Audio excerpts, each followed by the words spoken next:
Gosto de saborear a água quando a bebo. Ela tem algo divino para o sustento humano, garante os vegetais e não esquece os animais. É o nosso mantra do livro Mantras de Vida, que Luester nos deu através da psicografia de João Nunes Maia. Livro dos Espíritos. Pergunta 555. Que sentido se deve dar ao qualificativo de feiticeiro?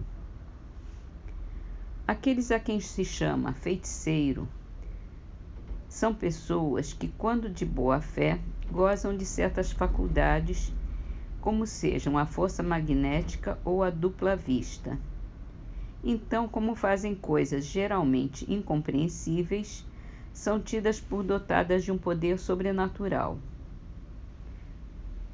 Os nossos sábios não têm passado muitas vezes por feiticeiros aos olhos dos ignorantes?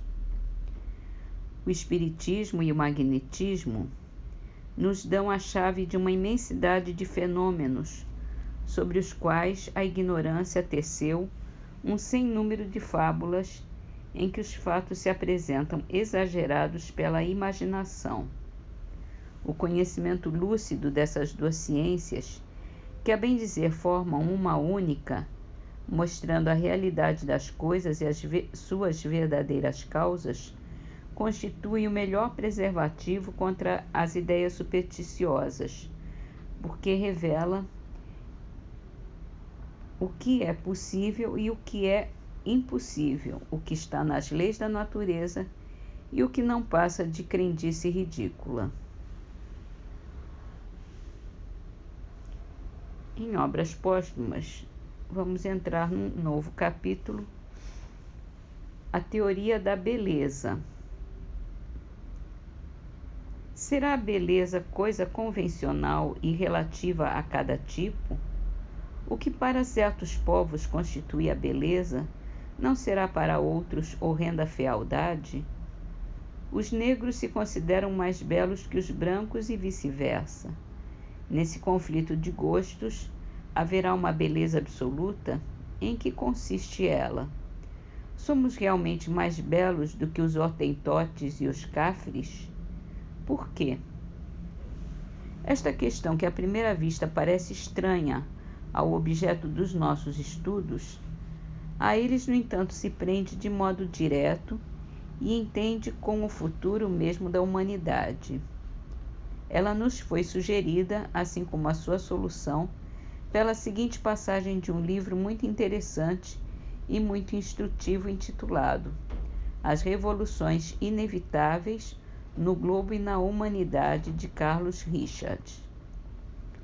O autor combate a opinião dos que sustentam a degenerescência física do homem desde os tempos primitivos. Refuta vitoriosamente a crença na existência de uma primitiva raça de gigantes e empreende provar que, do ponto de vista físico e do talhe, os homens de hoje valem os antigos, se é que não os ultrapassam. Tratando da beleza das formas, exprime-se ele assim nas páginas 41 e seguintes. Então, agora vem uma série de citações desse livro, que eu vou ler uma parte hoje e o resto na próxima. Pelo que toca à beleza do rosto, a graça da fisionomia ao conjunto que constitui a estética do corpo, ainda é mais fácil de comprovar-se a melhoria operada. Basta para isso que se lance um olhar sobre os tipos que as medalhas e as estátuas antigas nos transmitiram intactas através dos séculos. A iconografia de Visconti e o Museu do Conde de Clairol são, entre muitas outras, duas fontes donde com facilidade se podem tirar variados elementos para esse interessante estudo. O que mais solicita a atenção nesse conjunto de figuras é a rudeza dos traços, a animalidade da expressão, a crueza do olhar, o observador sente com involuntário frêmito que tem diante de si gente que o cortaria em pedaços para dá-los de comer às suas moreias, como fazia Polion, rico apreciador de boas iguarias, cidadão de Roma e familiar de Augusto. O primeiro, Brutus Lúcio Júnior, o que mandou cortar a cabeça de seus filhos e assistiu a sangue frio ao suplício de ambos, assemelha-se a uma fera.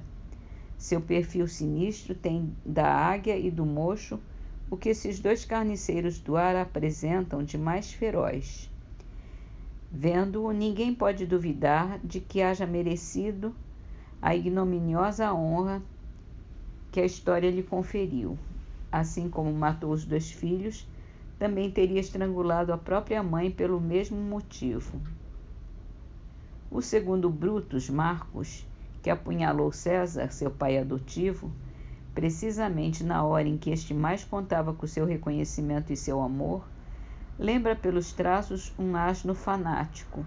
Não mostra sequer a beleza sinistra que o artista descobre muitas vezes, essa energia extremada que impele ao crime.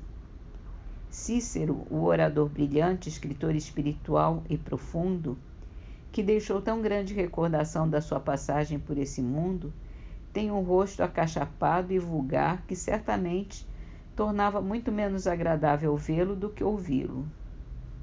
Júlio César, o Grande, o incomparável vencedor, herói dos massacres, que deu entrada no reino das sombras com um cortejo de 2 milhões de almas por ele, previamente despachadas para lá, era tão feio como seu predecessor, mas de outro gênero. Seu rosto magro e ossudo, posto sobre um pescoço comprido e enfiado por um gogó saliente, parecia-se mais com um grande Gile do que como um grande guerreiro. Gile é uma espécie de Pierrot parvo e poltrão. Galba, Vespasiano, Nerva, Caracalla, Alexandre, Severo, Balbino não eram apenas feios, mas horrendos. É com dificuldade que nesse museu dos antigos tipos da nossa espécie, o observador logra descobrir aqui ou ali algumas figuras que possam merecer um olhar de simpatia. Então a gente continua na próxima. Antologia dos Imortais, a poesia é de Lulu Parola, é o codinome de Aloísio Lopes Pereira de Carvalho, chama-se Confissão. Quando a cela de carne vira pó, a gente volta vivo para cá, lembrando com saudade de dar dó essa boia daí que aqui não há. Muqueca, caruru, mãe benta, efó, que bebe, canjiquinha, mugunzá, sequilhos, abará, manuê, bobó, tutu, acarajé e vatapá. Vivo morto de fome por aqui. Para que eu não embirre igual guri, é preciso ter muita e muita fé. Puxa, meu pessoal, que sururu. Ouçam meu coração que fala nu. Cuidado, pois o garfo dá banzé.